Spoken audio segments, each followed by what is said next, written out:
السلام علیکم، میرا نام سعدیہ پروین ہے۔ میرا تعلق دلی یونیورسٹی ہندوستان سے ہے۔ میرا موضوع ہے اردو ادب کی تنقید نگار خواتین۔ جیسا کہ ہم جانتے ہیں کہ اردو زبان و ادب میں ادیباؤں کے کارنامے ایک پوری صدی پر محیط ہیں۔ اردو ادب کے اس منظر نامے پر ایک طائرانہ نظر ڈال کر یہ اندازہ ہوتا ہے کہ ادیباؤں نے اس منظر نامے کو اور بھی دلکش اور جاندار بنانے میں خاصا رول ادا کیا ہے۔ گزشتہ ایک صدی میں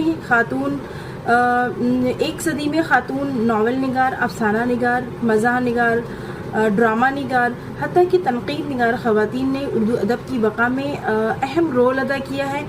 خواتین اردو ادیباؤں کی خدمت کے پیش نظر اور ان کی تحریروں کے موضوعات، زبان و بیان، مزاج اور منفرد حیثیت کی بنا پر یہ تسلیم کرنے میں اعتراض نہیں ہونا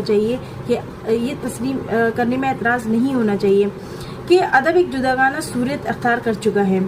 اس سارے سرمایہ کو معقول دلائل کی بنا پر خواتین اردو ادب اور تانیسی اردو ادب کے زمرے میں شمار کیا جا سکتا ہے، اور اردو زبان کی مختلف اصناف میں اردو ادیباؤں کی گراں قدر خدمات کا جائزہ گو کہ وقت کی ضرورت بھی ہے، اور اسی وقتی ضرورت کو مد نظر رکھتے ہوئے میں نے کچھ مشہور و معروف ہندوستان اور پاکستان کی تنقید نگار خواتین کا تعارف پیش کیا ہے۔ جیسا کہ ہم جانتے ہیں کہ تنقید کوئی نئی چیز نہیں ہے، ہر زمانے میں اس کی روایت قائم رہی ہے، خواہ ابتدا میں شعراء کے کلام پر داد تحسین دی جاتی ہو، یا پھر اعتراض کیا جاتا ہو، یا تذکروں میں تنقید کے معیار کا انحصار ہو، ذاتی پسند یا ناپسند ہو، ناول میں ہو یا افسانے میں۔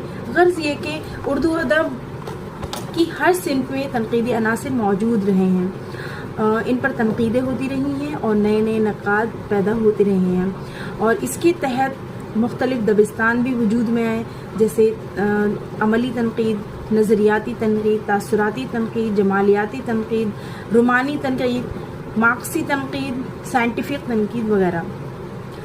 لیکن ایک قابل غور اور حیرت انگیز بات یہ ہے کہ تمام دبستانوں میں خواتین کا خال یا پھر نہیں کے برابر ذکر ملتا ہے۔ اس کی بڑی وجہ ہمارا معاشرہ اور سماجی نظام، نہ صرف ہمارا معاشرہ بلکہ بین الاقوامی سطح پر اس امر پر غور و خوض کیا جاتا رہا ہے کہ آخر کائنات میں، نظام حیات میں، سماجیات میں، معاشیات میں، تہذیب میں، حتیٰ کہ امور خانہ داری میں عورت کی کیا حیثیت ہے۔ کیا اسے آزاد فرد مانا جائے یا اسے ماتحت رکھا جائے؟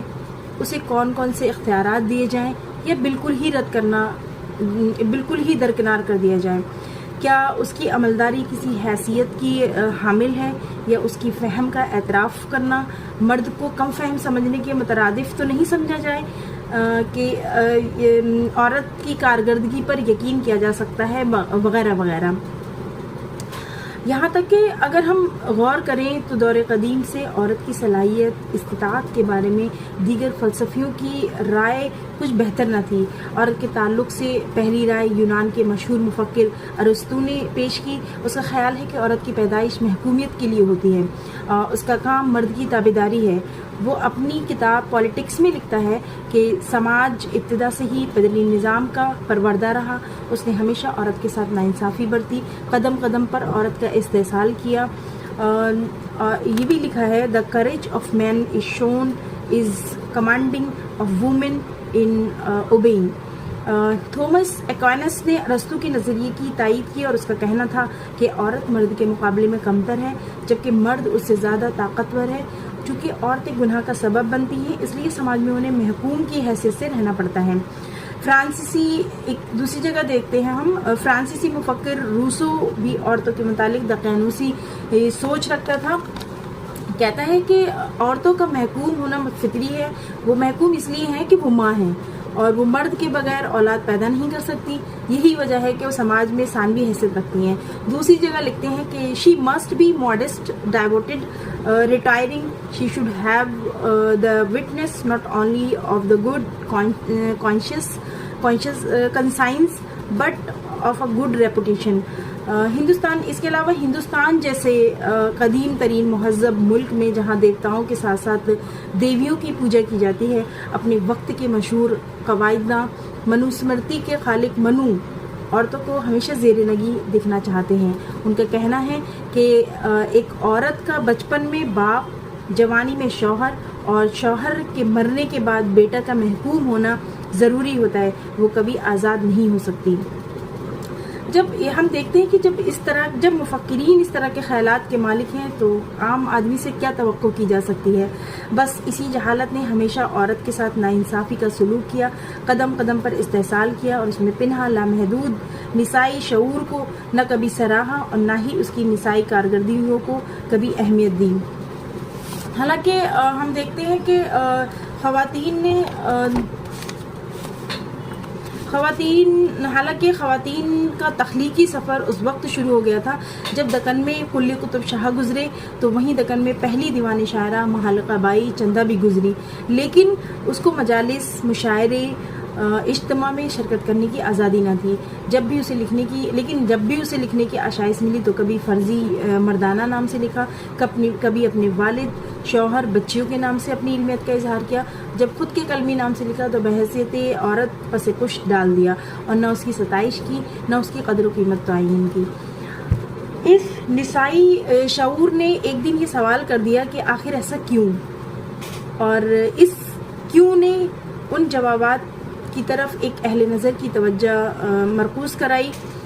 نتیجتاً مردانہ اقتدار کے اس بیجا کھیل کو لگام دینے کے لیے مغرب سے طلوع ہو کر عالمی ادب پر چھا جانے والی تانیثیت، فیمنزم، نسائی تنقید، گائنوکریٹسزم، تانیثی تنقید، فیمنزم کرٹیسزم جیسی تحریکوں اور اصلاحوں کا جنم ہوا۔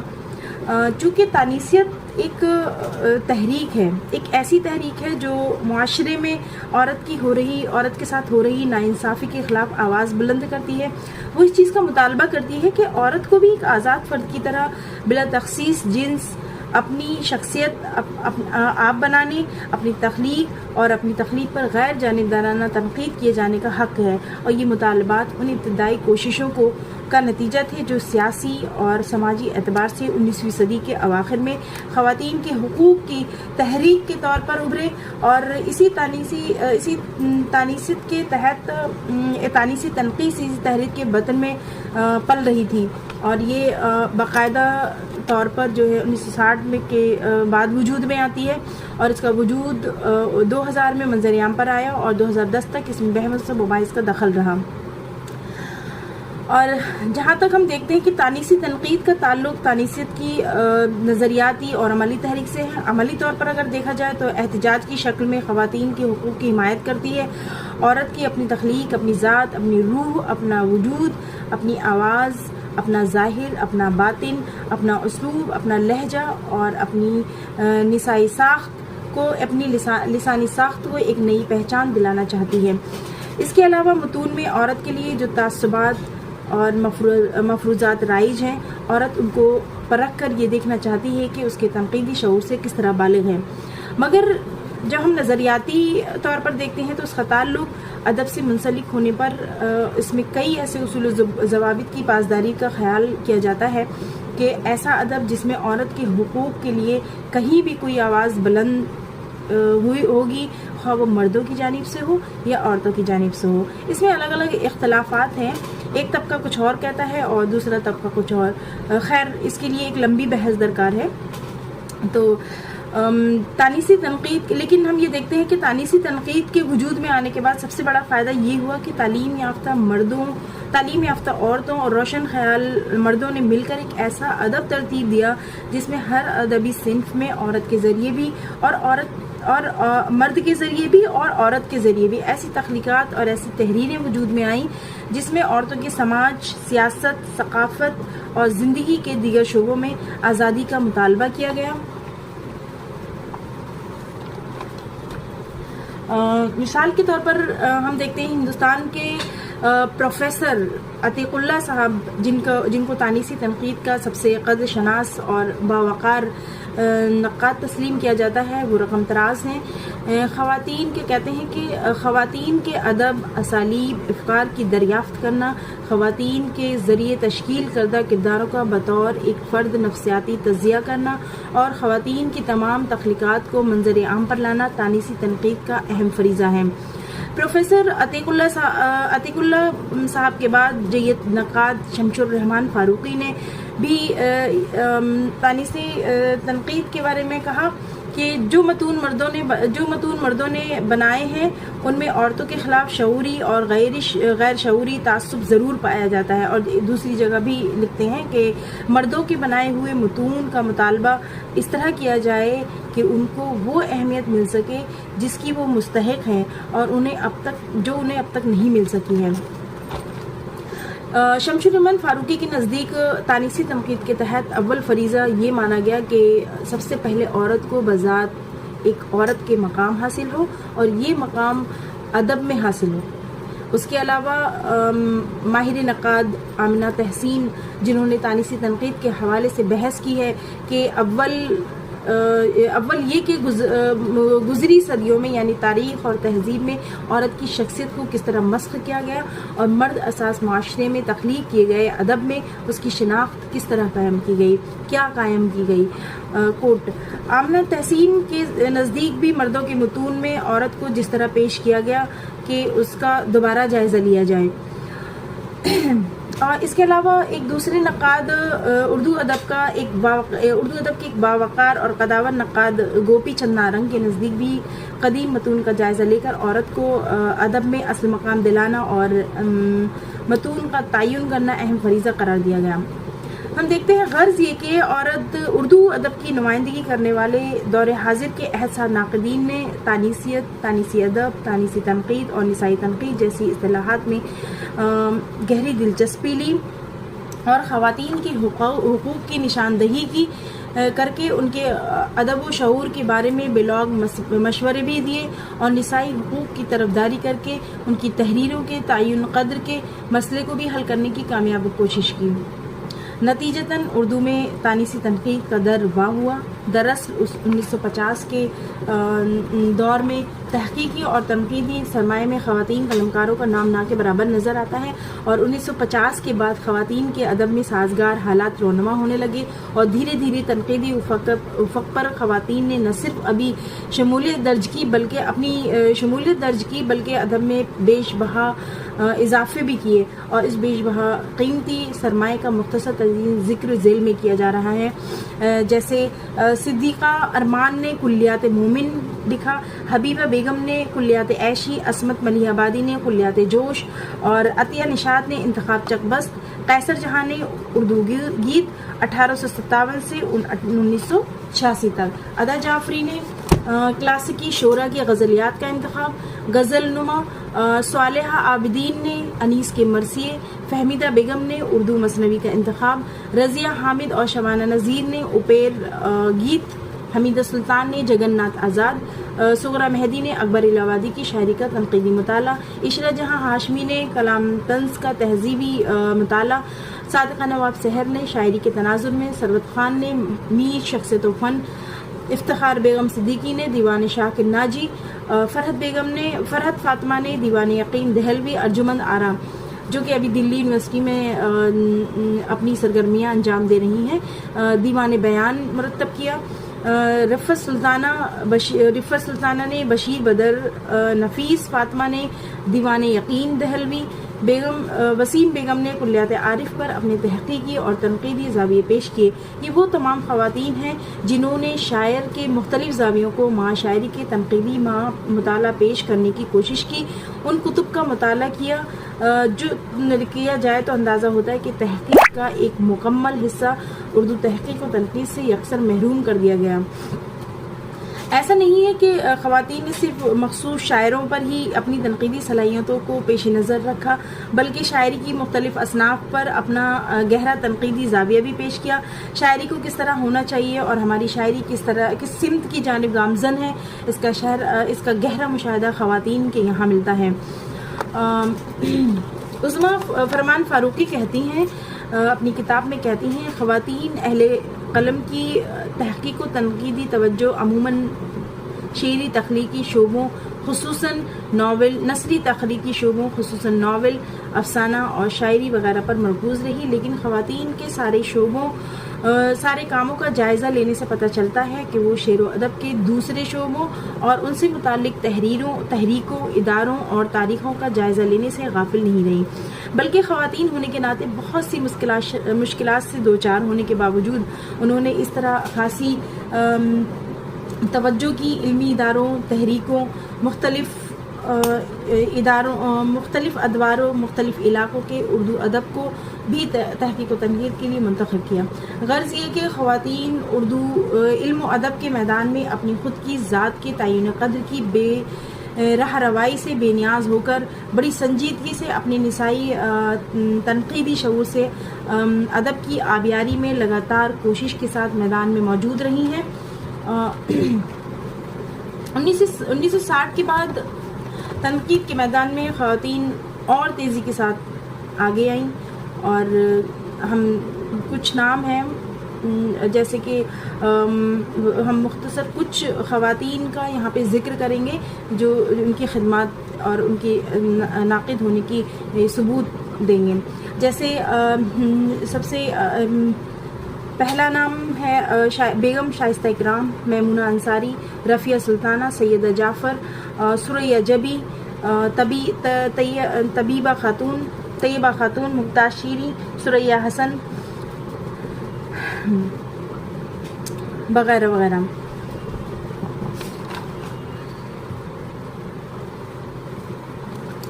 سب سے پہلا نام اس ضمن میں سب سے پہلا نام ڈاکٹر شائستہ اکرام اللہ کا نام آتا ہے۔ جیسے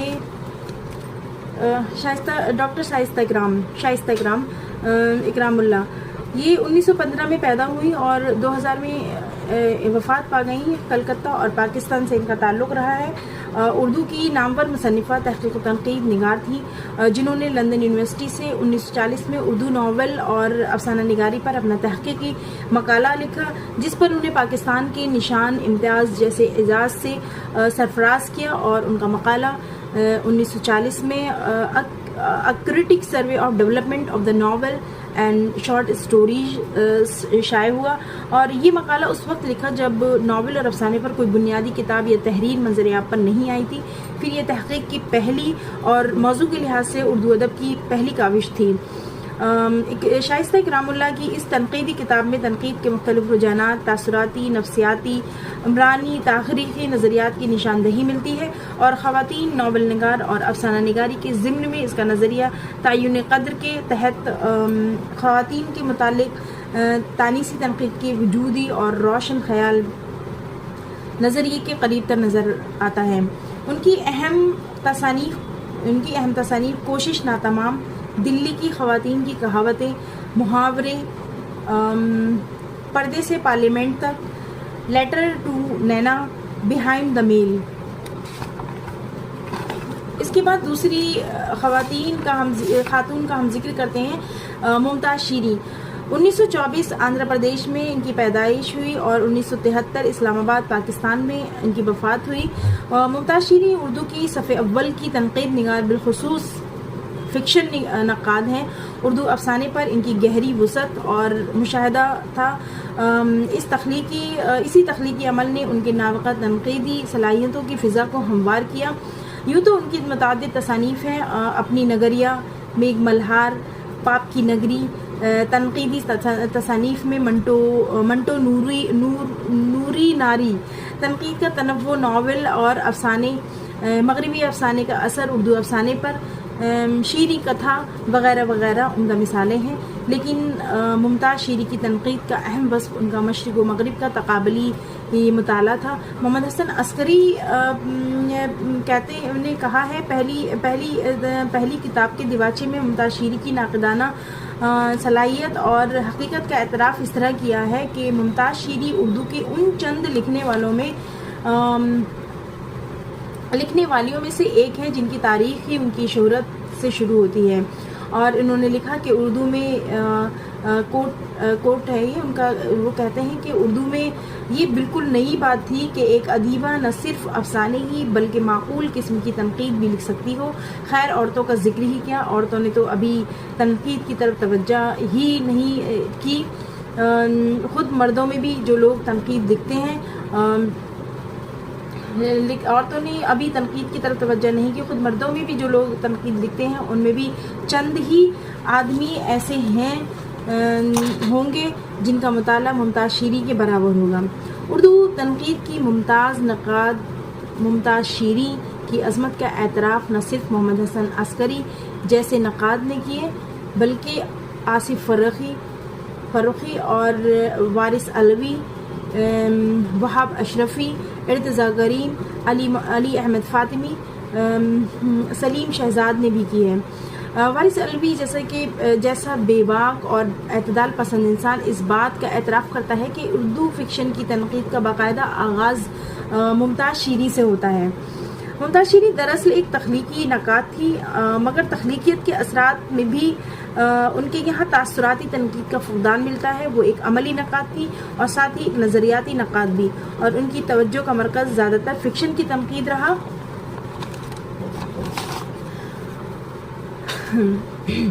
ممتاز شیریں کا شمار ترقی پسند کے مخالفین میں کیا جاتا ہے۔ معیار ایک رسالہ ہے، اس میں ان کا مضمون اردو میں ترقی پسند ادب کا جب بغور مطالعہ کیا تو ممتاز شیریں کا نظریہ واضح طور پر سمجھ میں آتا ہے۔ وہ لکھتی ہیں کہ ان کا مقصد محض ترقی پسندی کمیاں کمزوریاں عیاں کرنا تھا۔ ممتاز شیریں نے ترقی پسندی کی تعریف پر اپنی رائے کا اظہار کیا۔ کہتی ہیں کہ وہ ادب جو زندگی کو اپنے حقیقی روپ میں پیش کرے، جس میں زندگی کی تفسیر ہی نہیں تنقید بھی ہو، جس میں زندگی کو بہتر بنانے کی صلاحیت ہو۔ غرض یہ کہ اردو تنقید کے افق پر کاوش ستارہ ممتاز شیریں، جو بنیادی طور پر ایک فکشن نگار، ایک نظریاتی تنقید، عملی تنقید، قابلی تنقید، نفسیاتی تنقید سے آگے بڑھتے ہوئے ایک سائنٹیفک نقاد تھی۔ دوسری خاتون ہیں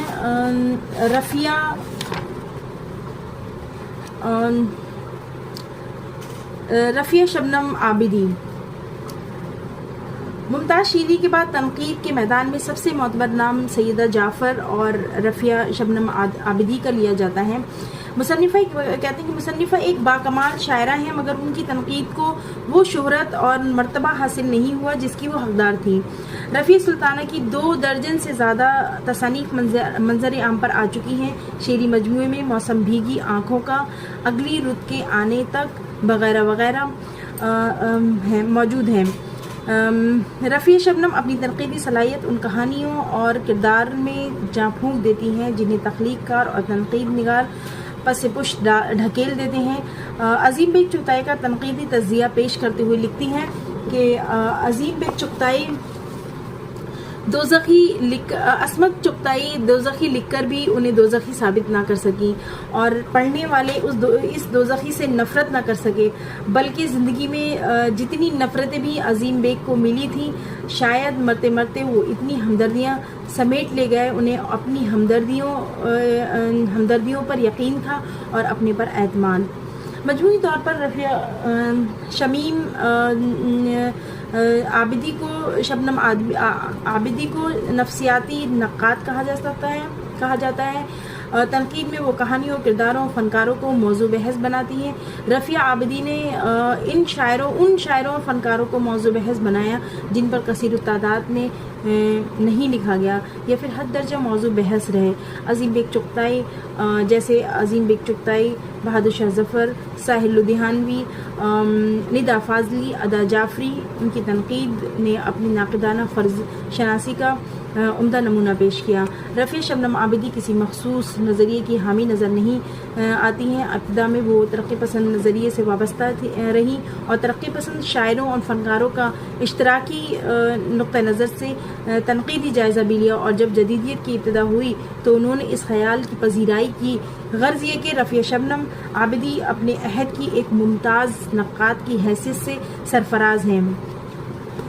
دوسرا نام، اس کے علاوہ ہم ایک اور نام لیتے ہیں۔ میمونہ انصاری اردو تحقیق و تنقید کی اہم اور معتبر شخصیت کی حامل ہیں، جو علی گڑھ کی دوسری اور پاکستان کی پہلی ڈاکٹریٹ خاتون تھی۔ میمونہ انصاری خود ایک فکشن نگار تھی، عمدہ ناول لکھتی تھی، مگر ناقدانہ صلاحیت میں کمال حاصل تھا۔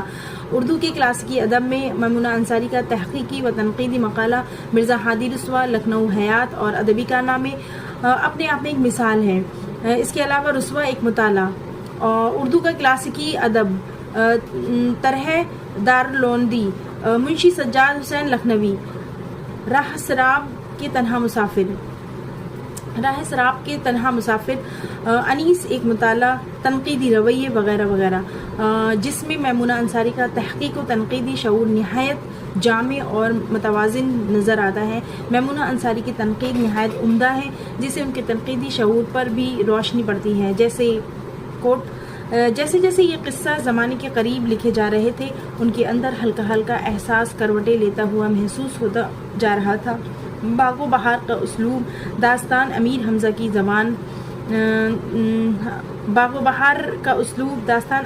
کی زبان، بوستان خیال کی سادگی، ادب کو اب زندگی کے قریب لانے پر صرف صاف دلالت کرتی ہوئی معلوم ہوتی ہیں۔ ناول کے تعلق کا اظہار اس طرح کرتی ہیں کہ اچھے ناول کا بنیادی معیار کیا ہے؟ اس کے اندر ایک تصور حیات، خیال یا نظام فکر ہوتا ہے، جس کو ظاہر کرنے کے لیے مناسب واقعات اور مناسب کردار تراشے جا سکتے ہیں۔ اس میں آویزش اور ٹکراؤ کی ضرورت ہوتی ہے۔ اس کے لیے ناول کے عناصر ترکیبی مندرجہ ذیل ہیں، جیسے تصور حیات، مناسب واقعات، کردار وغیرہ۔ میمونہ انصاری نے رسوا کو اولین نفسیاتی نقاد تسلیم کیا ہے۔ میمونہ انصاری کے یہاں جمالیاتی، نفسیاتی، نظریاتی نقطۂ نظر لباس بدل کر نظر آتے ہیں۔ اس کے علاوہ دوتی ہیں ڈاکٹر رفیہ سلطانہ۔ اس سے پہلے ہم نے رفیہ شبنم عابدی کا ذکر کیا تھا، لیکن یہاں پہ ہیں ڈاکٹر رفیہ سلطانہ۔ ڈاکٹر رفیہ سلطانہ عثمانیہ یونیورسٹی اردو کے علاوہ فیکلٹی آف آرٹس کی پہلی خاتون ڈین رہیں۔ اردو ادب کے افق پر ایک معیاری نقاد، افسانہ نگار، انشا پرداز، ڈرامہ نگار اور ایک اعلیٰ پائے کی استاد کی حیثیت سے اپنی شناخت رکھتی ہیں۔ رفیہ سلطانہ کے مقالے کا موضوع اردو ادب کی ترقی میں خواتین کا حصہ، جیسے تانیتی تنقید کی ادبی شہپارے میں اولت کی حیثیت حاصل ہے۔ ان کے دوسرے تصنیف اردو نثر کا آغاز و ارتقاء۔ اس تصنیف کی خاص بات یہ ہے کہ انہوں نے ادب میں رائج اس حد کو توڑا کہ اردو نثر کا آغاز فورٹ ولیم کالج کے زیر اثر ہوتا ہے۔ اس کتاب پر ڈاکٹر گیان چند کا بیان ہے کہ رفیہ سلطانہ کا تحقیقی مقالہ اردو نثر کا آغاز و ارتقاء 19ویں صدی کے اوائل تک دکنی نثر کی مستند تاریخ ہے۔ دکنی نثر پاروں کا انتشار پریشان کن تھا۔ رفیہ نے اسے ایک سلسلے میں منظم کیا۔ اس کتاب کی اہمیت اس لیے بھی ہے کہ اس سے قبل اردو ادب کی تاریخ کے آغاز کی کہانی منظم نہ تھی۔ ایک مخطوطے کو یکجا کرنا اور اصل متن کا تعین کرنا نہایت دشوار کن مرحلہ تھا، لیکن رفیہ نے اپنی تنقیدی صلاحیت سے ان مراحل کو بآسانی طے کر کے تحقیقی تنقیدی شعور کا ثبوت دیا۔ اردو ادب کی ترقی میں خواتین کا حصہ، اس میں انہوں نے خواتین کے قدوم متون کی سرنو ترتیب دی، جس کا ذکر اردو ادب میں تفریق کے سبب کہیں اوراق میں دفن تھا۔ ان کی ایک تصنیف فن اور فنکار میں وہ فن تنقید پر اپنی رائے کا اظہار کرتی ہیں۔ ان کے مطابق ادبی تنقید میں مارکسی نقطہ نظر دور حاضر میں زیادہ کارفرما ہے۔ رفیہ سلطانہ نے تنقید کے میدان میں جدیدیت اور مابعد جدیدیت جیسی تحریکات سے ادب کو پرکھنے کی ہمت افزائی کی ہے۔ رفیہ کی تنقید پر عبدالقادر سروری نے کی رائے ہے، لکھتے ہیں کہ تنقید میں ایک بات یہ بھی اہمیت رکھتی ہے، یہ نقاد کے اپنے ذاتی تاثرات اور انفرادی نقطہ نظر ہیں۔ جس تنقید کے معروض ہوتے ہوئے بھی اس میں ایک داخلیت پیدا ہو جاتی ہے، یہیں سے تخلیقی تنقید کی سرحد شروع ہوتی ہے، اور رفیہ سلطانہ کی تنقید کو پڑھتے ہوئے اس کا احساس جگہ جگہ ہوتا ہے۔ غرض یہ کہ رفیع سلطانہ تحقیق و تنقید کے میدان کا وہ معتبر نام ہے جس کا اعتراف بڑے بڑے ناقد کرتے آئے ہیں اور ان کی تنقید نظریاتی، نفسیاتی، وجودیاتی، سماجی پہلوؤں کو مد نظر رکھ کر ادب پارے کو پرکھتی ہے۔ ان کا ایک اہم نام ہے ثریا حسین، ضلع بجنور کے قصبہ نہٹور میں 1930 میں پیدا ہوئی۔ علی گڑھ مسلم یونیورسٹی کے صدر شعبہ اردو اور نہایت عمدہ پروفیسر ثابت ہوئی۔ اردو ادب کے تحقیقی اور تنقیدی ادب میں ممتاز حیثیت کی حامل تسلیم کی گئیں۔ ان کے قلم سے لکھی ہوئی تنقیدی تصانیف اردو کی معتبر تصانیف میں شمار کی جاتی ہیں۔ ثریا حسین کے مشہور و مقبول تصانیف گاریز دتاسی، اردو خدمات، علمی کارنامے، سر سید احمد خان اور ان کا عہد 1983، جمالیات اور ادب، جمالیات مشرق اور مغرب، پیرس اور حارس، سفرنامہ ہے یہ، مولیر اور اس کے ڈرامے، اردو کی نئی کتاب سجاد حیدر یلدرم، انتخاب یلدرم، حسرت موہانی اہمیت کی حامل ہے۔ جمالیات ثریا کا سنجیدہ موضوع رہا۔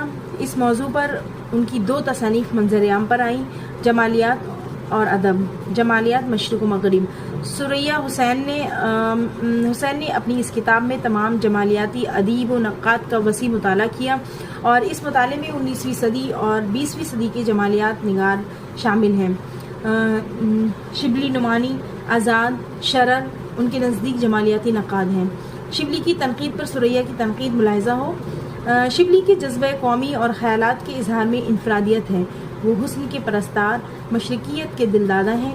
ان کے یہاں ادبیت و شعریت موجود ہے لیکن مقصدیت کی کمی ہے۔ وہ ادب برائے ادب کی صنف میں کھڑے نظر آتے ہیں۔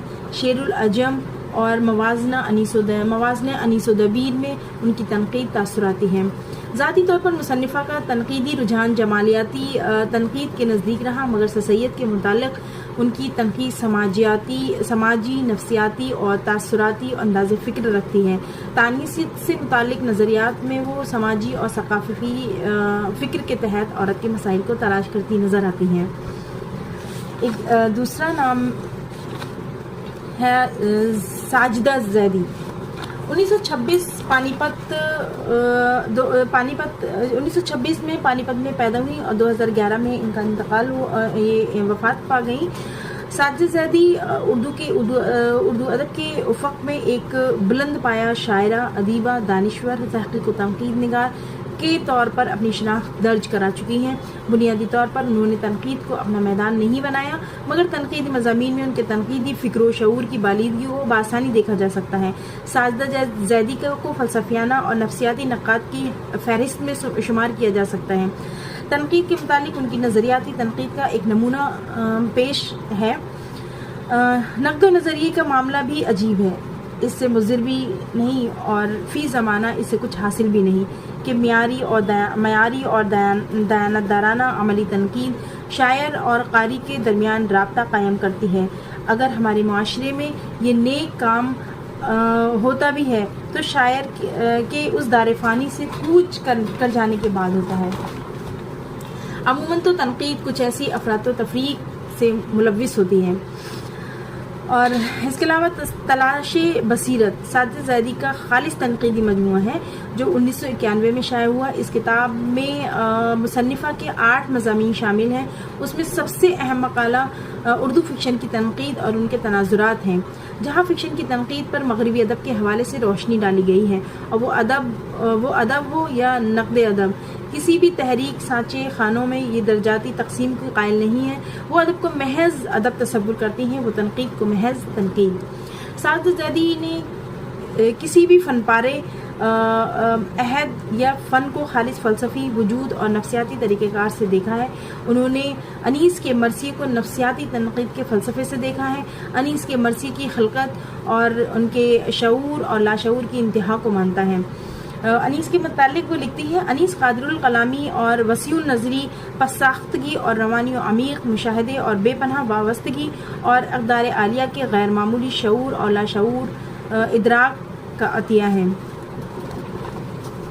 ساجدہ زیدی بنیادی طور پر شاعرہ ہیں۔ شاعرہ تھیں، ان کو خالص طور پر نقاد نہیں کہا جا سکتا۔ نقاد کا کام کسی فن پارے کی تعبیر و تفہیم و تجزیہ کے علاوہ صحیح غلط کی نشاندہی کر کے ادب میں اس کا مقام متعین کرنا ہے۔ سعادت زیدی کے یہاں تنقیدی فن تو جلوہ گر نظر آتا ہے، مگر وہ حقیقی طور پر ایک دانشور ہیں۔ ان کی دسترس مغربی ادب اور مشرقی ادب دونوں پر یکساں تھی، زیادہ تر فلسفے کے وہ زیادہ قریب تھی۔ اس کے علاوہ زاہدہ زیدی، یہ سعادت زیدی کی چھوٹی بہن ہے۔ 1930 میں یہ پیدا ہوئی اور 2011 میں ان کا وفات پا گئی۔ علی گڑھ میں انگریزی کی پروفیسر رہی ہیں اور مشہور دانشور، شاعر اور نقاد بھی تھیں۔ انگریزی اور اردو ادب پر یکساں قدرت رکھتی تھی۔ زاہدہ زیدی کی 30 سے بھی زیادہ تصانیف منظر عام پر آ چکی ہیں، جن کا تعلق اردو انگریزی کے علاوہ سماجی، نفسیاتی، فلسفی مطالعے سے ہے۔ ان کے 3 تنقیدی مجموعے منظر عام پر آ چکے ہیں۔ رموز فکر و فن 1993، جدید مغربی ڈرامے کے اہم رجحانات اور لذت آشنائی وغیرہ نہایت اہم ہیں۔ ان کی متعدد تحریریں موضوعات کے لحاظ سے، زبان و بیان کے لحاظ سے، متن کے لحاظ سے، اسلوب کے لحاظ سے، لسانی اعتبار سے، غور و فکر کے لحاظ سے تنقیدی گوشوں کو مکمل کرتی ہوئی نظر آتے ہیں۔ خلیق انجم رقم طراز ہیں، کہتے ہیں پروفیسر زاہدہ زیدی کی تنقیدی تحریریں بصیرت افروز ہیں۔ ان کی تحریروں سے اردو کے جدید اور قدیم ادب سے ان بھرپور آگہی کا پتہ چلتا ہے۔ یہ تحریریں فکر کی توانائی اور سنجیدہ لب و لہجے کی حامل ہیں۔ زاہدہ زیدی صاحبہ ہر طرح کے ادبی تعصب سے بالاتر ہیں، اس لیے ان کی تنقیدی فکر میں توانائی اور تازگی ہے۔ ان کا اسلوب بہت صاف، سلیس اور شگفتہ ہے۔ غرض یہ کہ زاہدہ زیدی تنقیدی دبستان کے شعبہ فلسفہ نفسیات میں ایک بلند نقاد کے طور پر اپنا منفرد مقام رکھتی ہیں۔ اور اس کے علاوہ سب سے اہم نام ہے سیدہ جعفر، ہندوستان سے فروغ ادب اردو ادب ایوارڈ یافتہ برصغیر کی نامور اور معتبر محقق اور تنقید نگار ہیں۔ اردو تحقیق و تنقید کے سرمایہ میں 33 سے زیادہ تصانیف درج کرا چکی ہیں، جیسے تنقید اور انداز نظر، مہک اور مہک، فن کی جانچ۔ ان کے تحقیقی اور تنقیدی سرمایہ کی اہمیت اور افادیت کو دیکھتے ہوئے اب تک سیدہ جعفر کو 20 سے زیادہ ممتاز ایوارڈ سے نوازا جا چکا ہے۔ دکنی ادب پر کیے گئے ان کے ادبی سرمایہ کے لیے اردو ادب ان کا احسان مند نظر آتا ہے۔ سیدہ جعفر کی عظمت اردو دنیا ایک رسالہ ہے۔ اس کے اپریل 2013 کے شمارے میں تعارفی کلمات سے معلومات ہوتی ہے کہ سیدہ جعفر اردو تحقیق و تنقید کا بڑا نام ہے۔ اردو کے تحقیقی و تنقیدی ادب میں خواتین کی حصہ داری بھی کم ہے اور میں سیدہ جعفر کا نام ہمسر نہیں۔ سیدہ جعفر کی تنقید متوازن اور سائنٹیفک نظر آتی ہے۔ انفرادی تنقید میں بھی وہ موضوع کی معنویت اپنے ہاتھ سے نہیں جانے دیتی، ہر ایک موضوع پر نظریاتی تنقید کرتی ہیں۔ اس تنقید کے متعلق اپنی رائے کا اظہار کرتی ہیں کہ تنقید تصویر کے دونوں رخ دکھانے اور تجربے کے ذریعے سے صحیح نتائج تک رسائی حاصل کرنے کی کوشش ہے۔ اس لیے شاعر یا مصنف کے فن میں جو رقم اور کمزوریاں پائی جاتی ہیں، ان کی پردہ پوشی نہ مصنف کے لیے فائدہ مند ہوتی ہے اور نہ قاری کے لیے۔ اردو ادب کی تاریخ ان کا قادر الکلام ادبی سرمایہ ہے۔ شروعات میں سیدہ جعفر نے یہ کتاب گیان چند جین کے باہمی اشتراک سے 5 جلدوں پر مشتمل تاریخ اردو ادب کو ترتیب دی اور بعد میں آزادانہ طور پر لکھی گئی 4 جلدوں میں شائع ہو کر منظر عام پر آئی۔ اس ضمن میں تحقیق و تنقید کے ساتھ ادب میں اس کی اہمیت اور اس کا تعین و قدر بھی کرتی ہے۔ غرض یہ کہ سیدہ جعفر اور ممتاز شیری کی تنقیدی بصیرت واقعی اعلیٰ تنقیدی نمونہ ہے، جس کو اردو ادب کی فراموشی سے نہایت نقصان ہوا ہے۔ دوسری ہیں زرینہ ثانی۔ ناگپور 1936 میں یہ ناگپور میں پیدا ہوئی اور 1982 میں ان کی وفات ہو گئی. اردو ادب میں بطور ایک شاعر، افسانہ نگار، تحقیق و تنقید میں اپنا اہم مقام رکھتی ہیں. ان کی تحقیق و تنقیدی کتاب میں اردو شاعری کی ہندوستانی روح، سیماب کی نظمیہ شاعری، جوڑا درخت، زرینہ بحیثیت شاعر اردو ادب میں اپنا منفرد مقام رکھتی ہیں. زرینہ کے مضامین پڑھتے وقت ان کے تنقیدی شعور کے مختلف گوشوں سے آگہی حاصل ہوتی ہے. بعض جگہ ان کے یہاں عمرانیات، بعض جگہ نفسیاتی مطالعہ، بعض جگہ عملی اور نظریاتی تنقید کے نقوش نظر آتے ہیں. ان کے پہلے مضمون اردو شاعری کی ہندوستانی روح میں شیخ برہمن سے لے کر شمیم کرہانی تک کی تمام مکمل سماجیاتی، ثقافتی، حب الوطنی اور تنقیدی نقطہ نظر سمٹ کر سامنے آ جاتا ہے. تیسرا نام ہے، ایک اہم نام یہ بھی ہے، صغرا مہدی. 1937 میں یہ پیدا ہوتی ہیں، 2014 میں ان کی وفات ہو جاتی ہے. صغرا مہدی کا تعلق جامعہ ملیہ اسلامیہ سے تھا. اردو میں ان کا شمار ادب کی معتبر اور عظیم فنکار کے طور پر کیا جاتا ہے. اردو ادب میں ان کی 35 سے زیادہ تصانیف موجود ہیں. صغرا مہدی کی اہم تنقیدی کتاب اردو ناول میں عورت کی سماجی حیثیت مانی جاتی ہے. ان کا تنقیدی رجحان نفسیاتی تنقید کے زیادہ قریب نظر آتا ہے. عموماً شاعری اور خواتین کے فن کا مطالعہ وہ نفسیاتی طور پر کرتی ہیں. عصمت کا نفسیاتی تجزیے کی ایک جھلک بھی ملاحظہ فرمائیں. وہ لکھتی ہیں کہ عصمت ایک سرکشی اور ضدی طبیعت کی مالک خاتون تھی. انہیں بچپن سے ہی مروجہ سماجی ضابطوں سے ایک قسم کی چڑ تھی.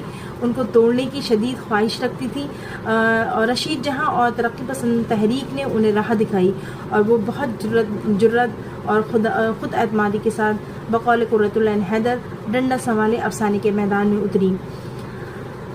اس کے بعد تیسرا اہم نام جو آتا ہے زاہدہ حنا. 15 اکتوبر 1946 کو بہار کے شہر شہسرام ہندوستان میں پیدا ہوئی. 1947 میں تقسیم ہند کے بعد ان کا خاندان ہجرت کر کے شہسرام سے پاکستان چلا گیا اور وہیں زاہدہ حنا کی تعلیم و تربیت ہوئی.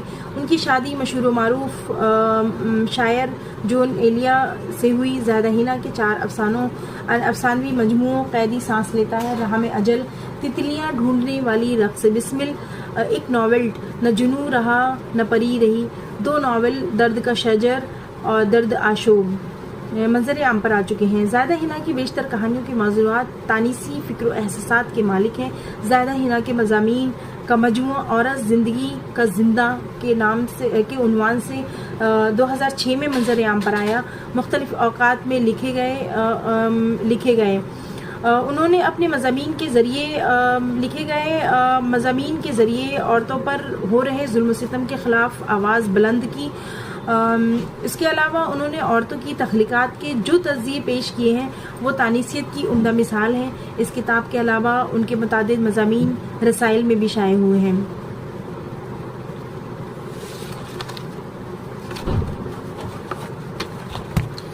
مندرجہ والا یہ تو اور بھی خواتین ہیں، لیکن تمام خواتین کا ذکر کرنا یہاں وقت کی ضرورت کو دیکھتے ہوئے مناسب نہیں ہے، اس لیے میں نے یہاں کچھ ہی خواتین کا ذکر کیا ہے. اور بھی خواتین ہیں جن کا ذکر کیا جا سکتا تھا، لیکن وقت کی تنگی کو دیکھتے ہوئے میں نے کچھ ہی خواتین کا ذکر کیا ہے. مندرجہ والا جائزے سے اندازہ ہوتا ہے کہ اردو